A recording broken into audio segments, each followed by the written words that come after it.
It's a pretty tame take that as technology has become more popular, GPS use has become cemented in everyday life. This technology and its potential for tracking people has caused paranoia across the world. Those with anti-GPS views are afraid of corporations, third parties, and their own government tracking them with malicious intent. While these views aren't without sense, GPS tech, as it's used in emergency response, is a bigger benefit than a drawback.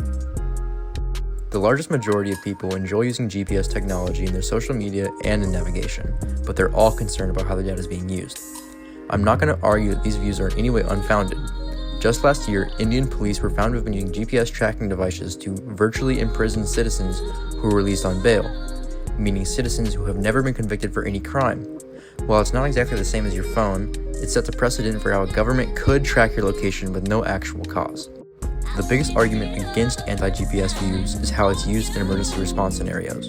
GPS technology undoubtedly reduces response times and increases the level of coordination in any emergency, being a natural disaster, terrorist threat, or just a missing persons case.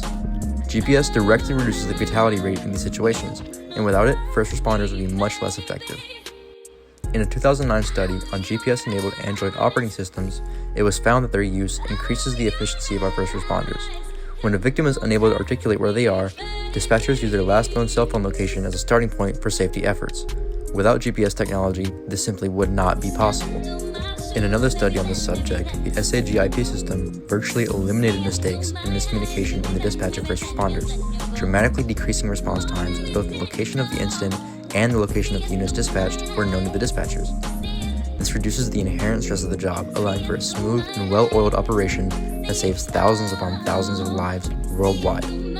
Anti-GPS views generally come from the possibility of misuse rather than actual misuse. People do not know how difficult it is for those who intend harm to get access to their location data. There are many legislative hoops that must be leapt through to get access to any form of location data, and every application carries some or several levels of encryption. Applications are generally never quick to share the data of their users, especially GPS data, or else they'll lose those same users. There are also many settings that can be toggled to match the user's individual privacy preferences, all up to the user. While the possibility of GPS data misuse is scary, when you look at all the factors at play, GPS data isn't the enemy of privacy. The United States and world's emergency response infrastructure relies heavily on GPS data. The life-saving potential that GPS data brings outweighs the privacy of the users, though privacy itself is an important right. Your own privacy, though important, does not trump your own safety.